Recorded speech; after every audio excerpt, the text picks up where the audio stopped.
On my way back to Brunswick real quick, many of you, maybe you were watching the simulcast, realized that I was not present in the last race that I won. I realized that the races were taking a bit of time, and as I told you, I got my daughter's dance recital this week. So the rehearsal is tonight, and she told me she had to leave the house by 6:10. As I was going on the track, I hit maps to our house, and it said 6:04. So I just didn't go and get my picture taken. I said, put my helmet on the trainer, and I said, I'll pick that up tomorrow. And I left. So, congratulations to him. His horse raced good.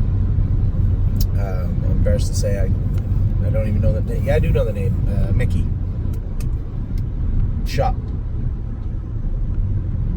Something Mickey. Shop Mickey. That's it.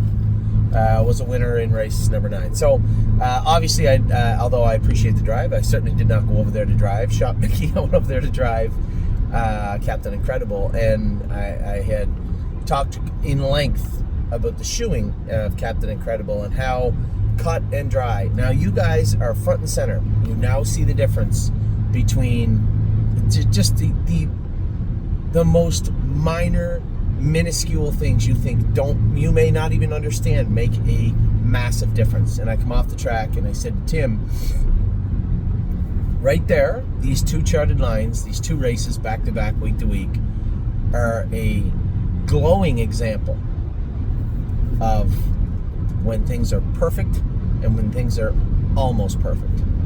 And listen, nobody really did anything wrong, right? What had happened last week with Captain Incredible was his left front foot looked like it had a little tenderness in one corner. The blacksmith just put a little pad just across his heel. And maybe it wasn't even so much the pad, but the shim he had on him, I thought, after looking at it, was a little bit thin.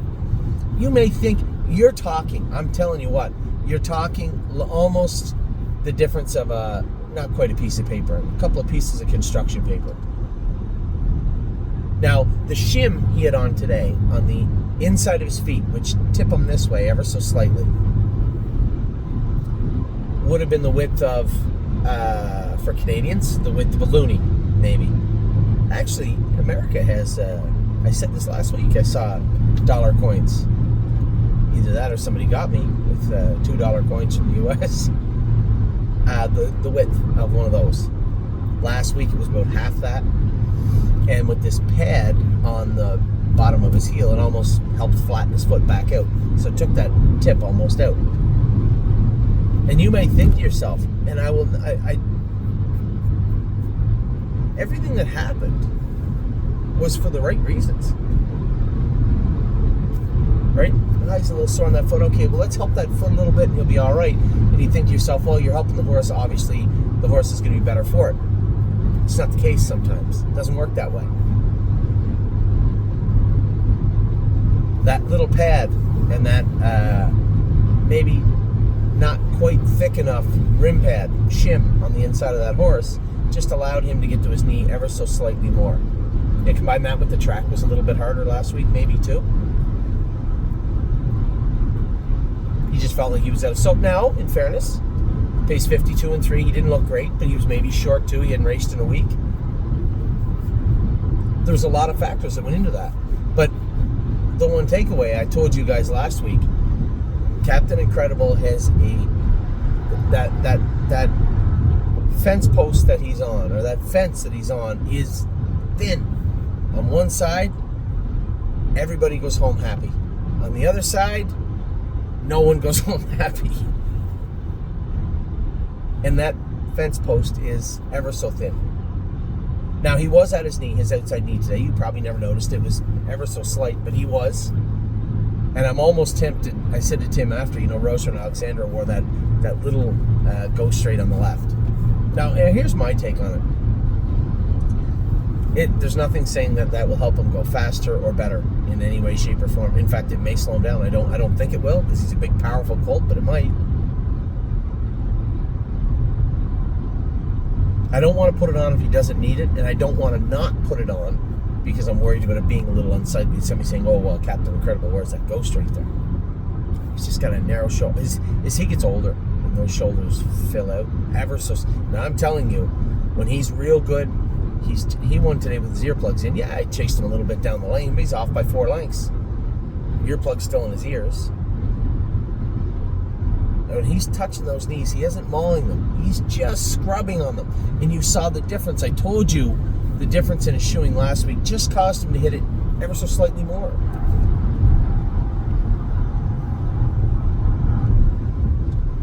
Now, if we put the go straight on and he doesn't, and he even hits it less or not at all, is he going to go faster? You might think yes right away. That's not the case.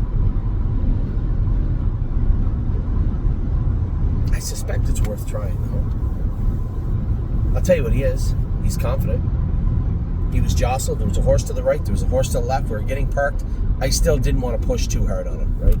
I didn't want to push my luck. So I was just carefully letting him advance. He's not stupid. He knew we were headed to the front. And he was smart enough not to be in a big hurry to get there. We were just going to take a couple of right hooks, get into the front.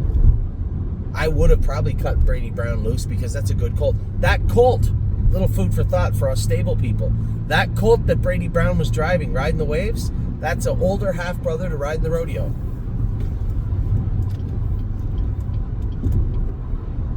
And I probably would have cut him loose. But I think Aaron was stretching me just to let Brady know, hey, get in behind. I want the 2 home. Which was fine. I was telling them both of you, get in behind. I want the front end. So, Captain Incredible, once he cleared to the front, you could see him. Just take a second to watch it. Maybe even slow it down if you can. You'd see him just go. It's almost like he went.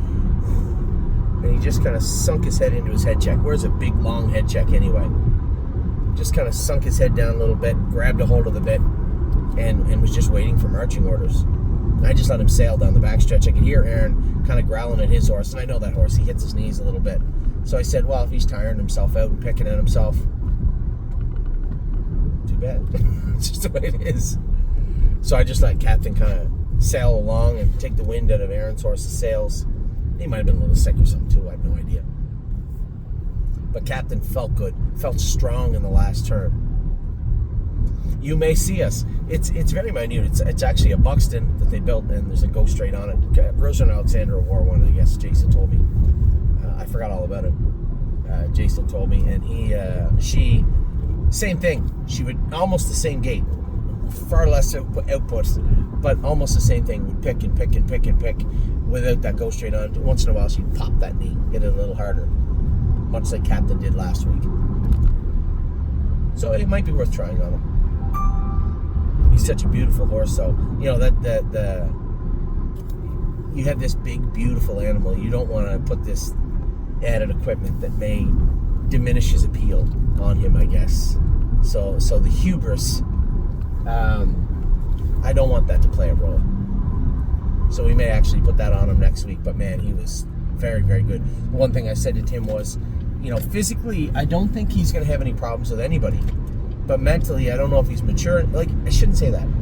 There is a component of physical immaturity. He's a 3-year-old with 6 or 7 lifetime starts. And of course, there has to be a component of mental. Smart horse, right? Very, very smart horse. But as we grow closer to the Adios, those are real good animals.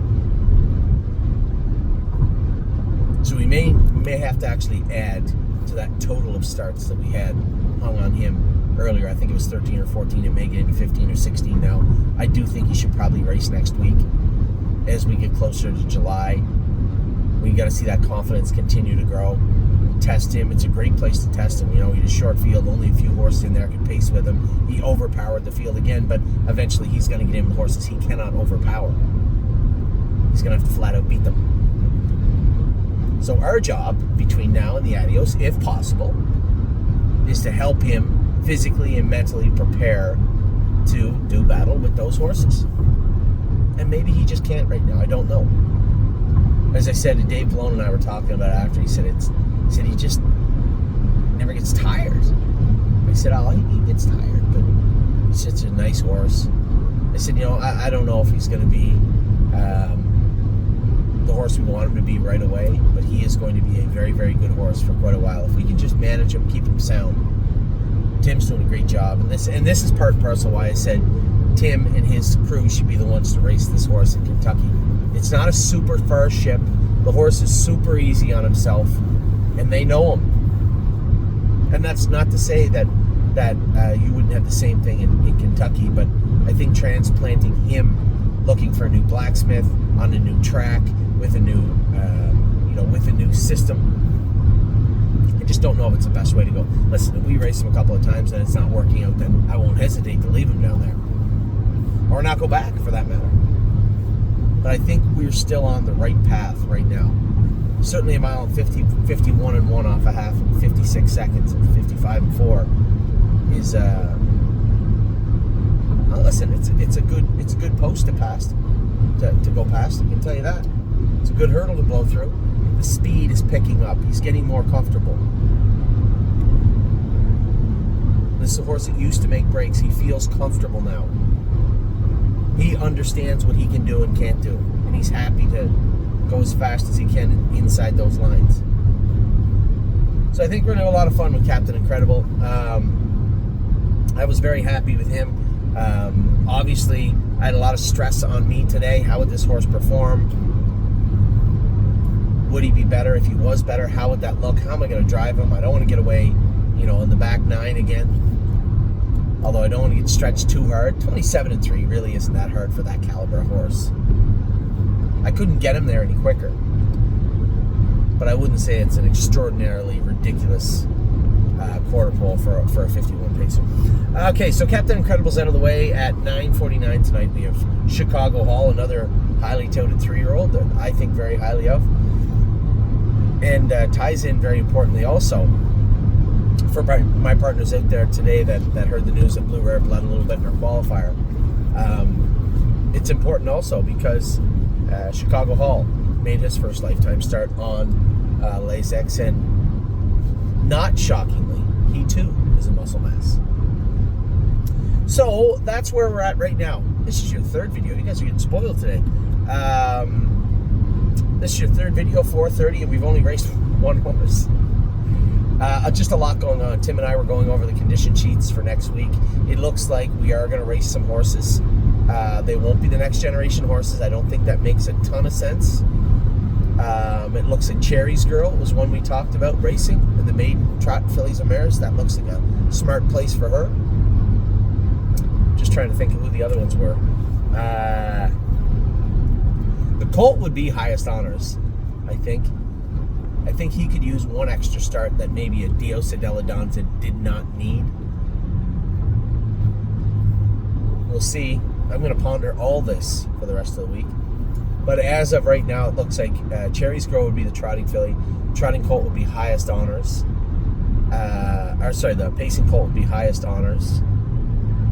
The trotting Colt, I can't remember who it was. It was not Go Strong Hanover. He's going to qualify. It was not Uncle Danny. I can't think of who it was right now. And the pacing filly, I believe, is Sweet Lake, if I'm not mistaken. Anyway, we'll talk about all this over the next few days. I'm going to get you guys put away for now.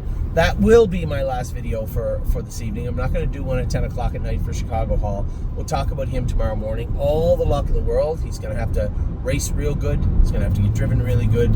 And that's a tough, salty crew. We'll see how he does later on tonight. Take care. Have a great rest of your